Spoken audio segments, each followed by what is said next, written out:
Assalamualaikum warahmatullahi wabarakatuh. Ya Rabbi bil Mustafa balligh maqasidana waghfir lana ma madha ya wasi'al karami.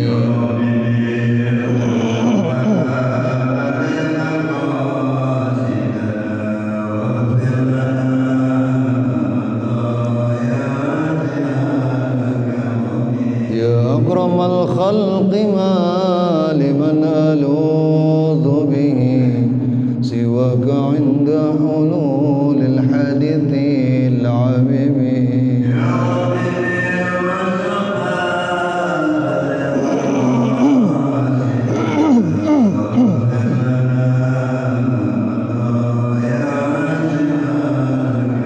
ولن يضيق رسول الله جاهك بي إذا الكريم تجلى باسم منتقم.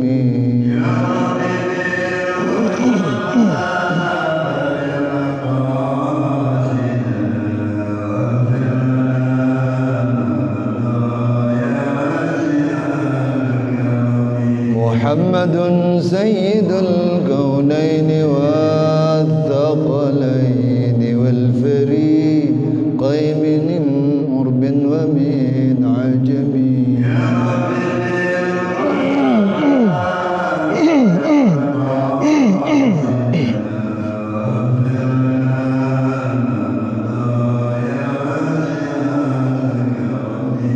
هو الحبيب الذي ترجى شفاعته لكل هول من الأهوال مقتحم.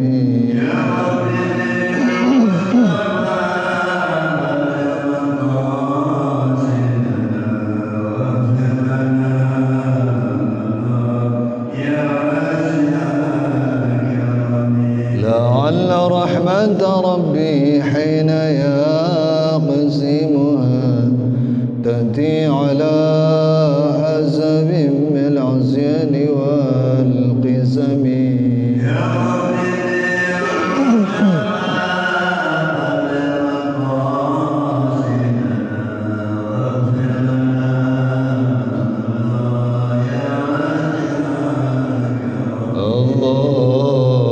اللهم صل وسلم وبارك عليه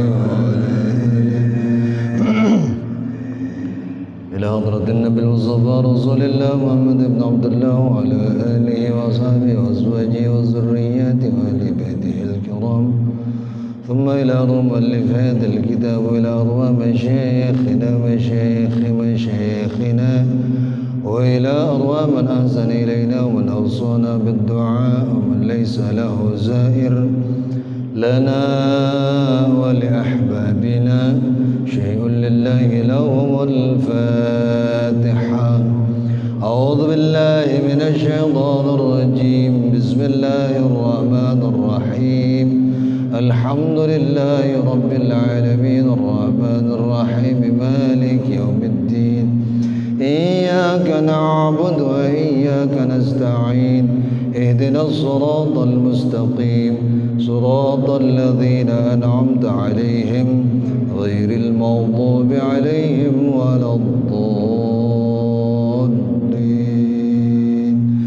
رب اغفر لنا ولوالدينا آمين.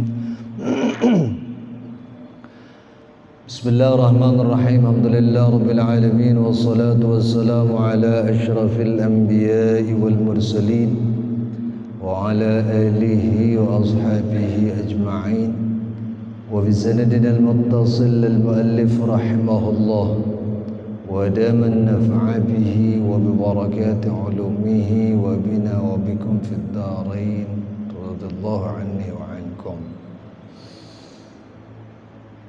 قال تعالى في محكم تنزيله وهو أصدق القائلين. أعوذ بالله من الشيطان الرجيم. بسم الله الرحمن الرحيم. وبالأسحار هم يستغفرون. Wa qala Rasulullah sallallahu alaihi wa alihi wasallam fi haditsih syarif, Bismillahirrahmanirrahim, ad-du'a bainal adhan wal iqamah la yurad. Sadaqallah wa sadaqa Rasulullah sallallahu alaihi wa alihi wasallam. Hadirat al-asatizah al-ajilla wal hadirin wal hadirat al-ahibbah, mari sama-sama kita panjatkan puji dan syukur kehadirat Allah Subhanahu wa taala, Zat yang telah menganugerahkan dan melimpahkan begitu banyak karunia dan nikmatnya kepada kita semua, terutama karunia dan nikmatnya berupa iman dan Islam serta sehat dan afiat.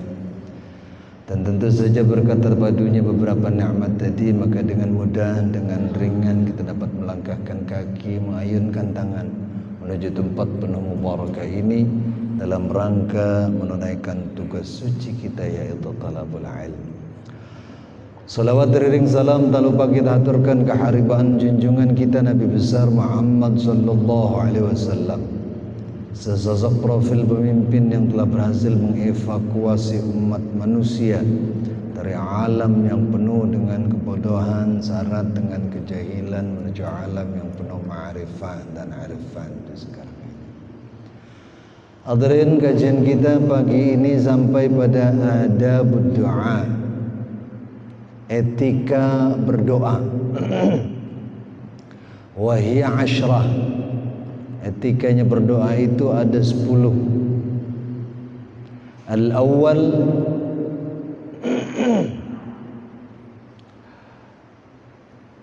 an yatarasadda li du'aihi al-awqat asy-syarifah,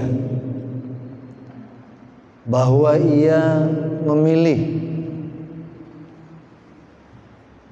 hari atau waktu-waktu yang mulia, kayaum Arafah, seperti hari Arafah minas sana dalam satu tahun, wa Ramadan minal ashhur, Ramadan dalam satu bulan, wa yaumul Jum'ah minal usbu', di antara satu minggu itu ada hari Jumat, wa waktu sahur, dan waktu sahur. Waktu sahur itu sepertiga malam, min sa'atil lail, dari masa-masa malam. Qala ta'ala wa bil ashari hum yastaghfirun.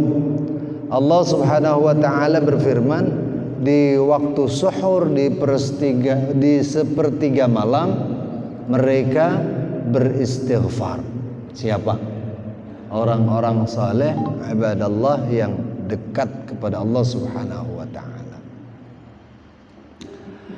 Wa qala sallallahu alaihi wasallam, yanzilullah ta'ala kulla lailatin ila sama'id dunya hatta yabqa thuluthul lail al-akhir fayaqul azza wa jal man yad'uni fastajibu lahu, man yad'uni fastajibu lah, man yas'aluni fa'a'taitu, wa man yastaghfiruni fa'aghfiru lah.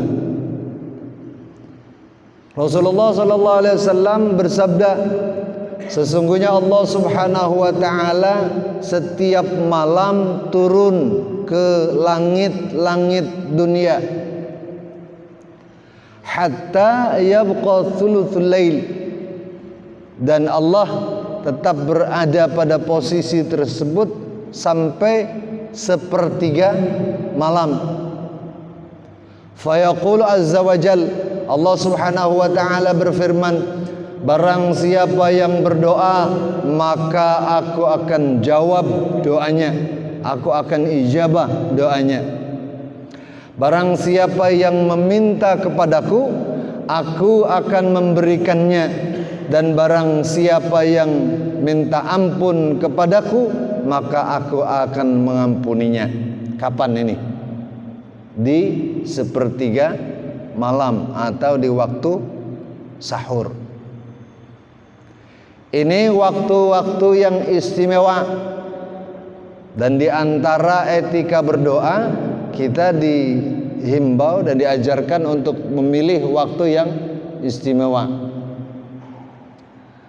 Logikanya kira-kira begini, kalau kita menggunakan alat komunikasi di siang hari, sinyal lancar apa enggak? Di siang hari karena banyak yang pakai, kadang suka lemot. Tapi ini jangan dibandingkan dengan Allah ya. Ini kira-kira logika kita aja. Karena di dalam istilah Allah itu nggak ada yang lemot. Karena jalurnya sibuk, maka kemungkinan sampainya juga agak tersendat. Tetapi kalau di waktu suhur, banyakan yang tidur apa banyakan bangun kira-kira? Rasanya banyakan yang tidur. Artinya jalur komunikasi saat itu kosong. Makanya ini diistimewakan oleh Allah Subhanahu wa taala. Kalau kepengen doanya cepat diijabah, kalau kepengen dosa-dosanya cepat diampuni, gunakan waktu-waktu istimewa ini.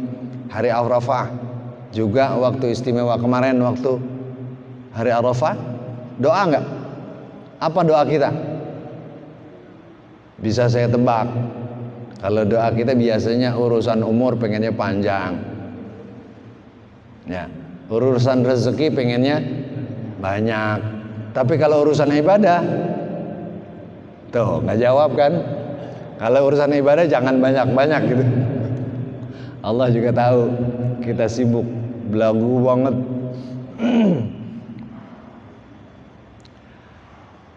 Atau di hari Jumat, dalam satu minggu ada hari yang istimewa, yaitu hari Jumat. Ini juga waktu yang istimewa. Kalau kita memanjatkan doa di hari ini, maka kemungkinan diijabahnya jauh lebih cepat dibanding hari-hari yang lainnya. Itu yang pertama. Yang kedua, an yaghtanima al-ahwal asy-syarifah, memanfaatkan kondisi yang mulia, keadaan yang mulia.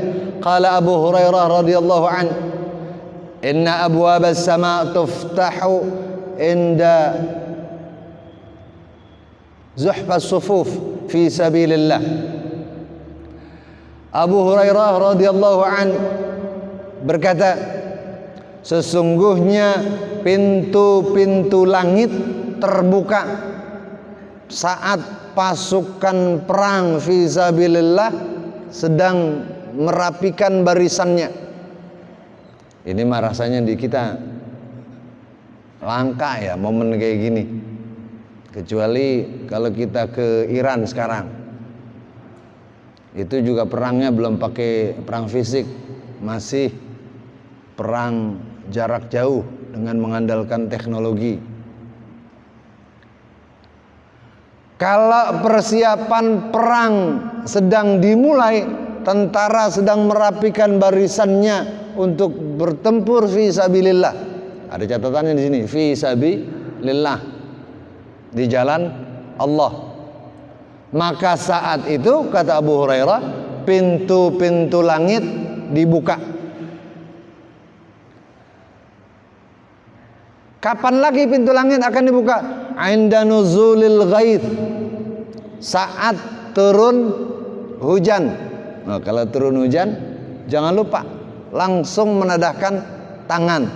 Ini keadaan yang istimewa, kondisi yang istimewa.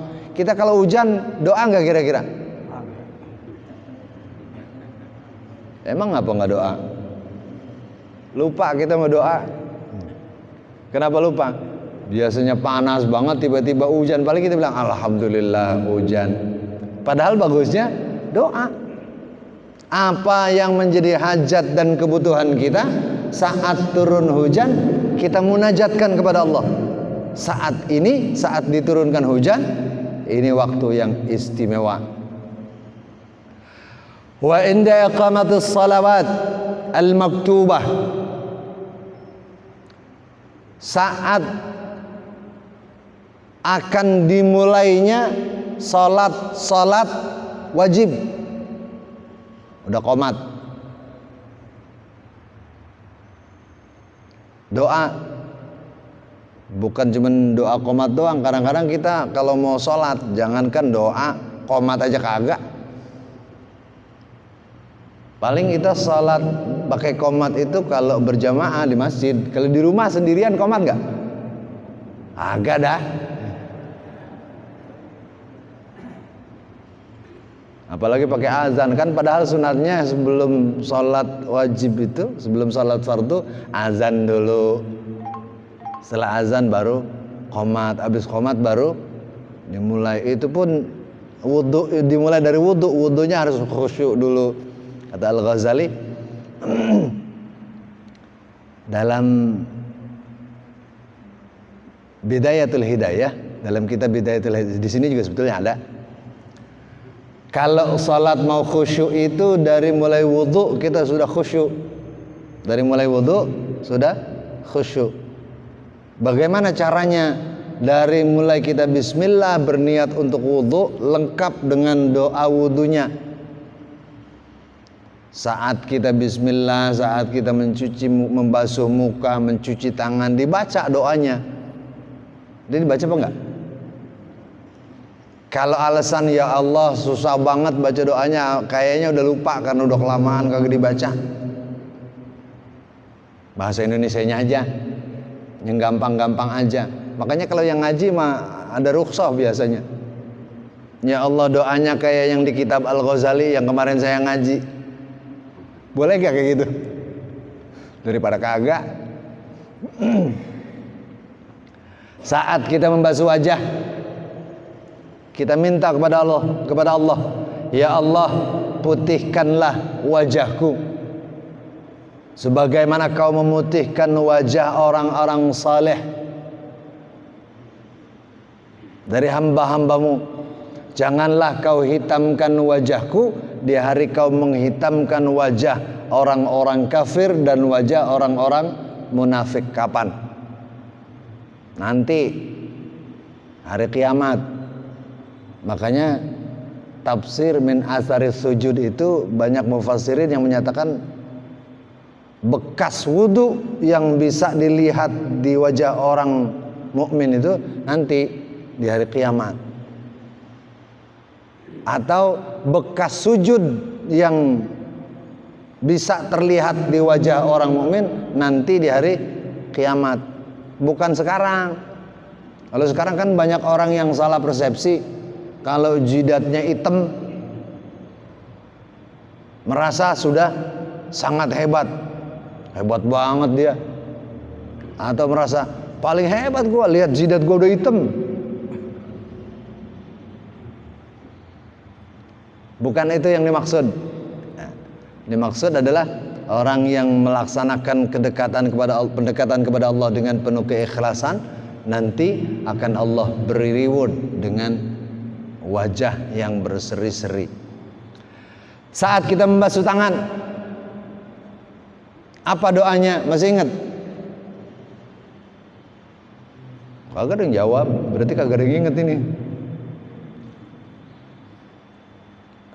Ya Allah, berikanlah catatan amal ibadahku di dunia dengan tangan kanan, bukan dengan tangan kiri atau bukan dari arah belakang.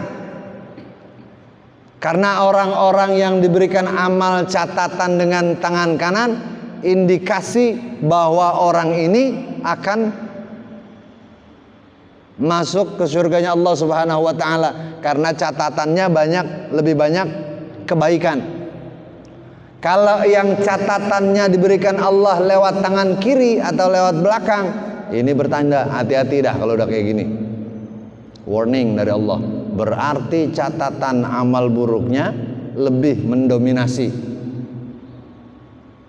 Nah makanya saat kita wudu, kita berdoa supaya Allah berikan catatan amal kita dari tangan kanan. supaya mengindikasikan kita termasuk orang-orang yang insya Allah beruntung. Nah ini kalau wudhunya sudah mulai dengan kekhusyuan, maka salatnya yang dimulai dengan azan dan iqamah dengan penuh kekhusyuan. Salat yang kayak beginilah yang insya Allah bisa memberikan athar dan perubahan pada perkembangan jiwa kita. Kalau kita udah berapa puluh tahun sholat, ada nggak perkembangan yang kita dapat, yang kita rasakan dari efek sholat kita?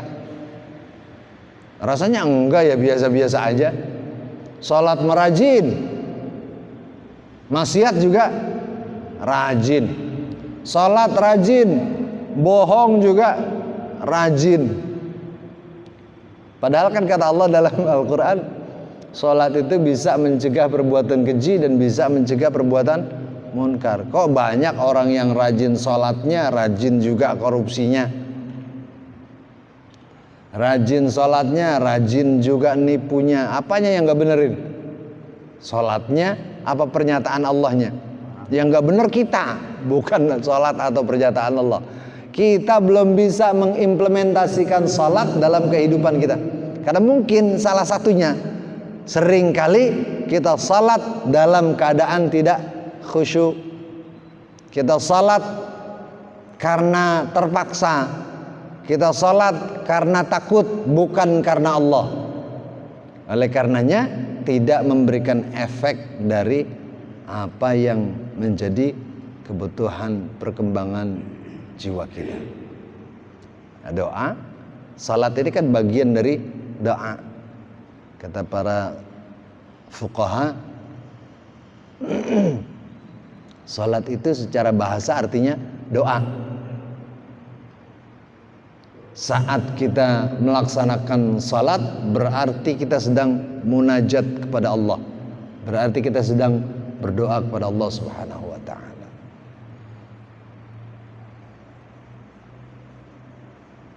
Memanfaatkan kondisi-kondisi yang mulia. Wa 'inda nuzulil ghaith wa 'inda iqamatis salawatil maktubah faghtanibud du'a fiha. Maka perbanyaklah doa pada saat iqamah sudah dikumandangkan. Wa qala sallallahu alaihi wasallam ad-du'a'u bainal adzan wal iqamah la yurad. Rasulullah sallallahu alaihi wasallam bersabda, doa yang dipanjatkan antara azan dan iqamah tidak akan ditolak oleh Allah Subhanahu wa taala. Ya. Doa yang dipanjatkan antara azan dan iqamah tidak akan ditolak oleh Allah Subhanahu wa taala. Artinya ini adalah waktu yang istimewa. Gunakan untuk berdoa, gunakan untuk meminta kepada Allah Subhanahu wa taala dari apa yang menjadi hajat dan kebutuhan kita, baik duniawi maupun ukhrawi.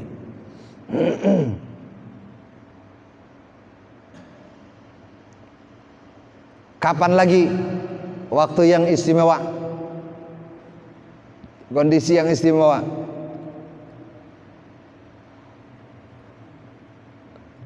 Wa halatus sujud aidan ajra bil ijabah. Saya lewati beberapa paragraf. Saat sujud, waktu kita bersujud kepada Allah saat salat, ini juga kemungkinan diijabah oleh Allah dari apa yang menjadi doa kita jauh lebih besar. Karena kata Rasulullah sallallahu alaihi wasallam, qala an-nabi sallallahu alaihi wasallam, aqrabu ma yakunu al-'abdu min rabbih azza wa jalla wa huwa sajidun fa akthiru fihi min ad-du'a. Saat yang paling dekat antara seorang hamba dengan Tuhannya, dengan Allah Azza wa Jal, wa huwa sajidun, yaitu di saat dia sedang bersujud pada Allah Subhanahu wa taala. Maka himbauan Rasulullah atau ajaran Rasulullah, fa'akthiru fihi minad du'a. Maka dalam sujud itu perbanyaklah doa. Makanya sujud kalau lagi sholat agak lamaan dikit, bil khusus kalau sujud terakhir. Kalau sujud yang lain mah karena banyak ya kelamaan dah, minimal di akhir. Kenapa dalam sujud ini kita diperintahkan untuk memperbanyak doa?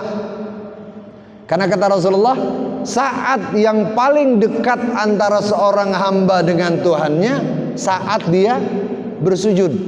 Saat kita sujud itu lagi dekat-dekatnya kita kepada Allah. Manfaatkan kedekatan ini dengan memperbanyak doa. Tapi ingat, kalau doa yang ma'thur dari Rasulullah boleh dibaca jahar. Itu pun terkait masalah agama dan akhirat. Kalau yang tidak ma'thur atau misalnya kita mau doa pakai bahasa kita sendiri, jangan dilafazkan, jangan diucap, di dalam hati aja. Sebab kalau dilafazkan khawatirnya nanti membatalkan sholat. Karena kalimat-kalimat yang bukan bacaan sholat bisa membatalkan sholat kita. Kayak misalnya mentang-mentang disuruh sujud terakhir banyak doa lagi sujud, ya Allah rezeki susah amat ya Allah. Diucap pakai bahasa Indonesia, batal gak sholatnya? Lah batal. Karena kalimat yang diucapkan bukan kalimat bacaan sholat. Kalau doa yang kayak begini di dalam hati aja, supaya tidak membatalkan sholat kita saat kita sujud. Wara Ibnu Abbas radhiyallahu anhuma an Nabi sallallahu alaihi wasallam, inni nuhitu an aqra al-Qur'ana raqi'an aw sajidan, fa amma ar-ruku' fa'azzamu fihi ar-rabb, wa amma as-sujud fajtahidu fihi bid-du'a fa innahu qaminun an yustajaba lakum. Rasulullah sallallahu alaihi wasallam bersabda, sesungguhnya aku dilarang untuk membaca ayat-ayat Al-Qur'an saat ruku' dan sujud. Maka saat ruku' agungkanlah Allah Subhanahu wa taala dengan memperpanjang bacaan tasbih. Kita kalau ruku' lama nggak kira-kira? Kalau mau ruku' yang sebenarnya kita bisa meniru apa yang dilakukan oleh Rasulullah sallallahu alaihi wasallam. Rasulullah kalau salat malam itu setelah suratul Fatihah menghatamkan Al-Baqarah, menghatamkan Ali Imran, juga menghatamkan An-Nisa. Lama nggak itu kira-kira? Berapa juz itu?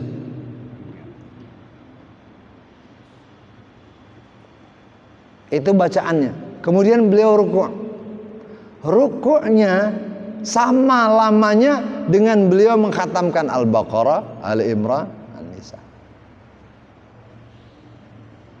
Ruku' kita, ya kita meruku' kadang-kadang kagak sempurna ya. Buru-buru aja kita. Apalagi sholat zuhur di kantor.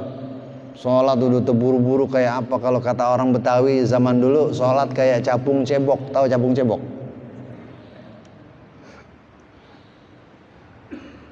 Cuma nempel doang di air, terbang lagi. Sholat kita kayak gitu. Harusnya di saat atau di momen-momen istimewa pada ruku' dan sujud ini diperpanjang. Karena ini memberikan efek yang luar biasa. Dalam sujud, fajtahidu fihi du'a, kalau ruku' suruh agungkan Allah, dalam sujud suruh doa. Karena di dalamnya ada jaminan Allah akan mengijabah doa kita. Gampang apa enggak ini? Gampang apa susah kira-kira? Teorinya mah gampang. Teorinya gampang, asal ruku diperpanjang, sujud diperpanjang, selesai. Cuman masalahnya, jangankan yang enggak niat, yang niat aja kadang-kadang kelupaan melulu. Kenapa? Emang biasanya begitu. Sholat 2 menit selesai. Apalagi kalau sholat di rumah 4 rakaat 1,5 menit selesai. Sampai ditegurin sama istrinya, "Bang, sholat cepet amat." Pakai ngagul lagi, tahu ngagul? Lah gua sama Tuhan udah akrab. Jadi sholatnya cepet, sama Tuhan udah akrab.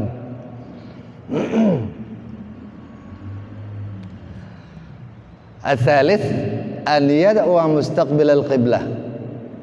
Yang ketiga dalam etika berdoa, berdoa dalam keadaan menghadap qiblah. Wa yarfa' yadayhi, dan mengangkat kedua tangannya, bihaitsu yura bayadu ibtai, sampai kelihatan bagian putih dari telapak tangannya. Yang serius ngangkatnya. Namanya juga lagi minta. Kalau minta main-main, dibagi nggak kira-kira? Agak. Kalau minta harus serius. Ini mentang-mentang punya keyakinan nggak perlu angkat tangan, Allah juga tahu. Yang penting hati. Emang juga Allah tahu. Tapi kan segala sesuatu ada etikanya. Menghadap manusia aja kalau dia punya jabatan ada etikanya, ya. Bapak ke kelurahan mau ketemu lurah, pakai kaos oblong doang, pakai sandal jepit, etis nggak kira-kira? Mau ketemu camat cuman pakaian kayak gitu, etis nggak kira-kira? Pan camat manusia sama kita, kok nggak etis? Nah itulah yang disebut etika. Kita harus pandai menempatkan diri, pandai menyesuaikan di mana kita berada, di hadapan siapa kita berada. Salat berarti kita sedang komunikasi kepada Allah, sedang menghadap Allah. Pakai pakaian yang paling bagus, gunakan etika sebaik mungkin. Ini mah mentang-mentang sholat di rumah pakai kaos oblong doang, ya nggak apa-apa juga sih. Kan alasannya yang penting aurat tertutup. Benar, cuman dari segi etika kurang sopan. Ada sering dibahaskan para mubalighin, sholat Jumat karena dia berada di mana-mana, saking buru-buru cuman pakai kaos oblong doang. Kaos oblongnya juga kaos oblong iklan dari produk tertentu.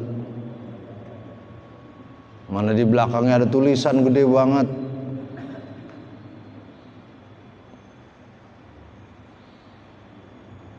Buat dia mungkin gak mengganggu, buat yang di belakang dia begitu takbir ngelihat belakang ada tulisan semen 3 roda. Loh. Meskipun kita bilang jangan dibaca, ya tetap aja kebaca karena ada di depan kan gitu. Makanya perhatikan, jangan cuman nyaman buat kita tapi tidak nyaman buat orang lain. Ini para imam juga saya sering sampaikan, mentang-mentang hafal Quran, mentang-mentang hafal Quran, sholat Jumat emang orang lagi buru-buru, baca surahnya panjang banget, mana aki-aki pada sakit pinggang. Ujung-ujungnya selesai sholat, banyakan yang ngeluh, besok-besok jangan suruh dia itu imam. Emang apa kong? Pinggang gua ngerentek. Boro-boro khusyuk kan gitu. Makanya yang paling bagus itu kalau imam jangan yang panjang-panjang, yang pendek-pendek aja.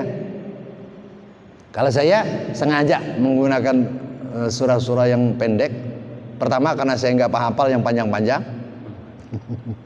Yang kedua, kalau yang pendek-pendek banyak yang hafal. Seandainya saya lupa atau salah, banyak yang negur.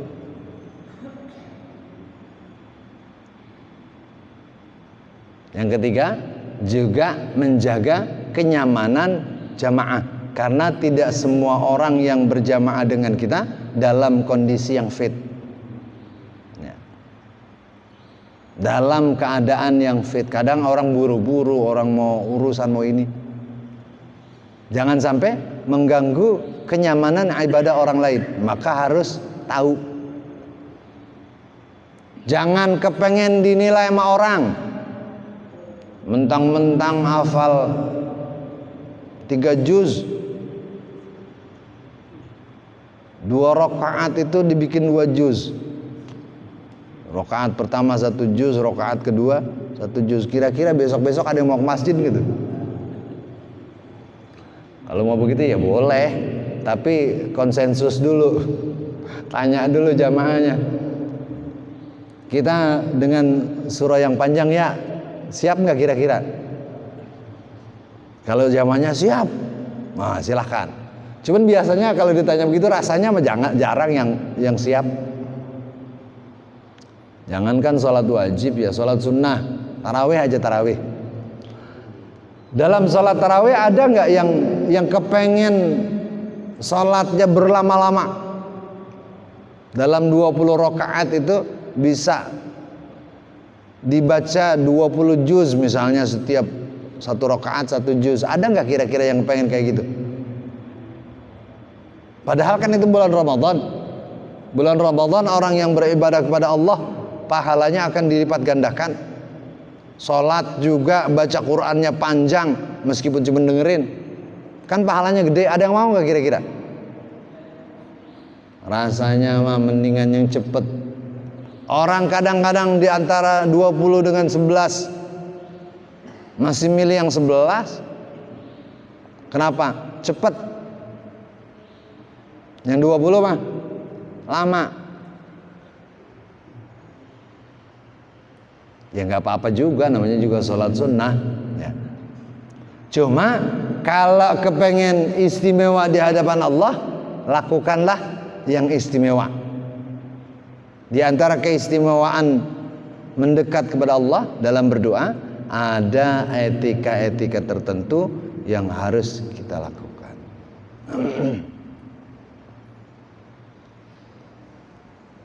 Ini berikutnya yang keempat,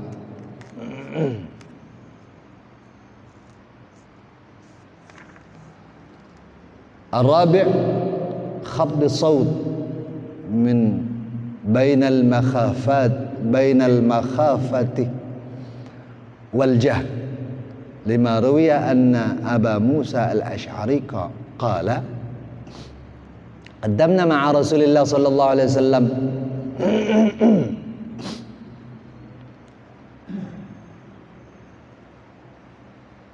falamma danawna min al-Madinah kabbara wa kabbara an-nas wa rafa'u aswatahum faqala an-nabiy sallallahu alaihi wasallam ya ayyuhan nas innal ladhi yad'una laysa bi'asal wala ghaib innal ladzina yad'una bainakum wa baina a'naqi rukabikum. Etika yang keempat, berdoa dengan melembutkan suara. Suaranya lembut, antara kedengaran sama enggak. Ini kalau doa sendirian. Kalau mengimami bacaan doa atau memimpin doa, ya jangan terlalu lembut juga. Yang amin bingung, apaan sih yang dibaca? Kalau yang jamaahnya suudzon, jangan-jangan kita disumpahin nih, makanya doanya pelan-pelan. Kalau lagi memimpin ya agak kencengan supaya jamaahnya dengar. Abu Musa al-Ash'ari berkata, kami datang dari Madinah saat orang-orang bertakbir dan bertakbir, mereka mengangkat suara mereka. Saking senangnya Rasulullah datang, takbir sampai teriak-teriak, mengangkat suara mereka. Kemudian Rasulullah SAW bersabda, wahai manusia, sesungguhnya zat di mana kalian bermunajat kepadanya bukan sosok yang tuli, juga bukan sosok yang tidak ada. Sesungguhnya zat tersebut lebih dekat dari anak, leher kalian. Artinya jangan khawatir, jangan takut Allah nggak dengar. Allah pasti dengar. Makanya doanya jangan kenceng-kenceng, biar kencengan dikit, biar Allah dengar. Nah, pernyataan kagak bener ini.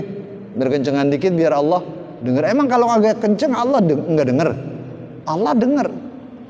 Makanya etikanya kalau berdoa itu khifdus shaut, melembutkan suara. Allah Subhanahu wa taala berfirman, "Wala tajhar bi salatika wala tukhafit biha." Jangan terlalu keras saat melafalkan doa-doa dalam salat, dan juga jangan sampai nggak kedengeran. Artinya lembut-lembut saja, asal terdengar saja.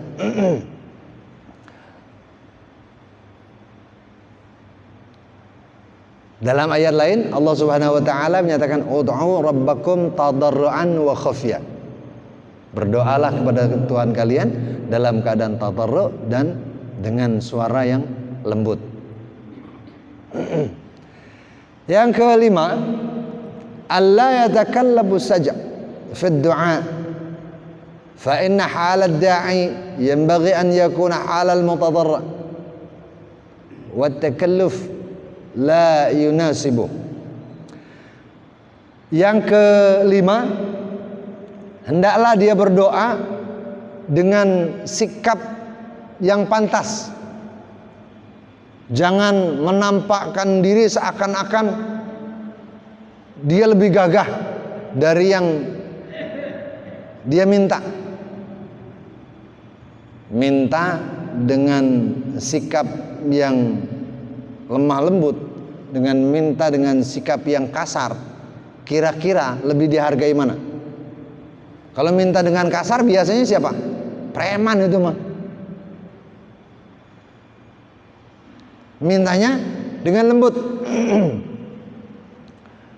Jangan sampai menampakkan sikap keberanian kita di hadapan Allah.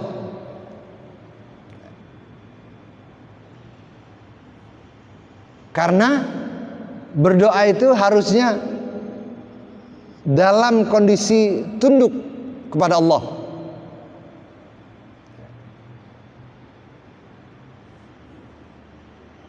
Dalilnya juga sama, ud'u rabbakum tadarruan wa khafya innahu la yuhibbul mu'tadin.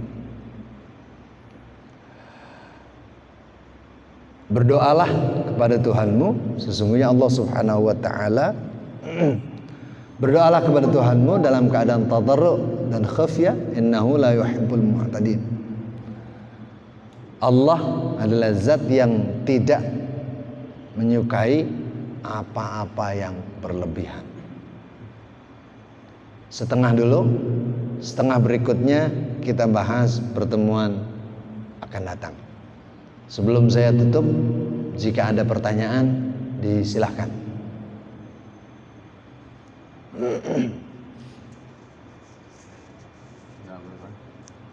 Ada.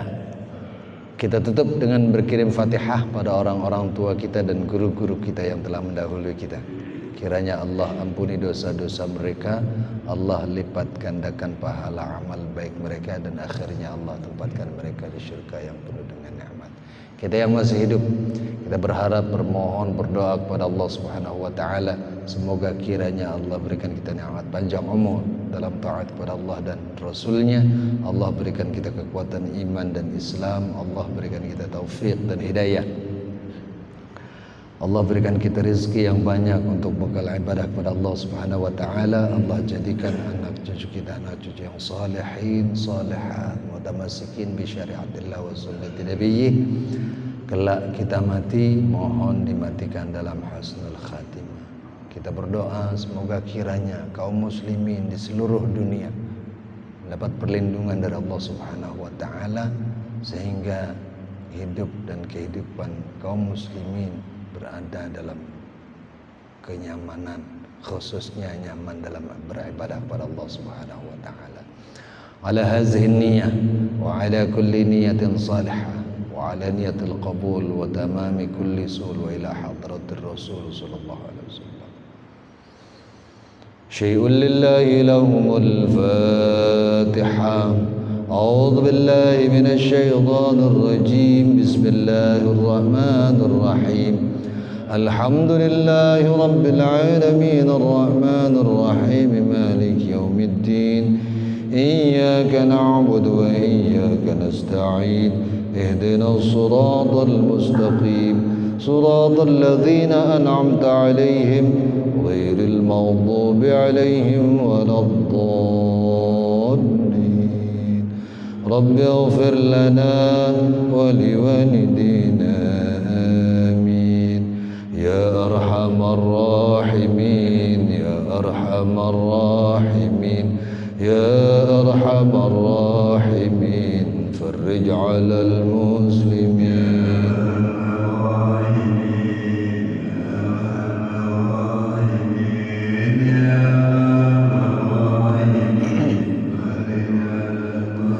Ya Rabbana ya Karim, ya Rabbana ya أنت الجواد الحليم وأنت نعم المعين.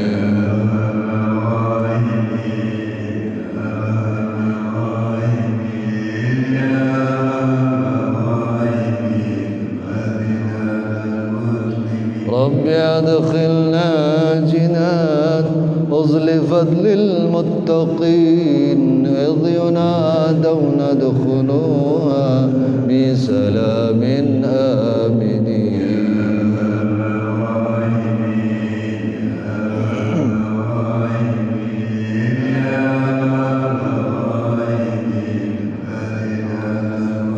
وصلاة الله دوام تبلغ الهادي الأمين وعلى الآل الكرام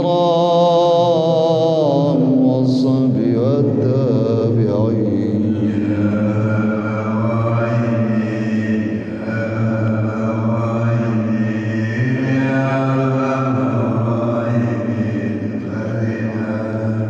ربنا آتنا في الدنيا حسنة وفي الآخرة حسنة وقنا عذاب النار. ربنا وآتنا ما وعدتنا على رسلك ولا تخزنا يوم القيامة إنك لا تخلف الميعاد.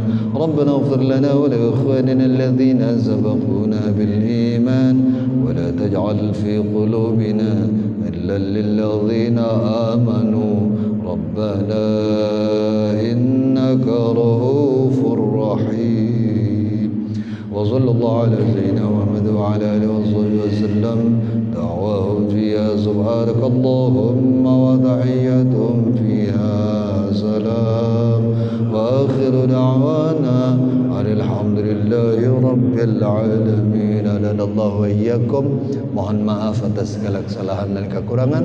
Wallahul muwaffiq ila aqwamit thoriq. Wassalamualaikum warahmatullahi wabarakatuh.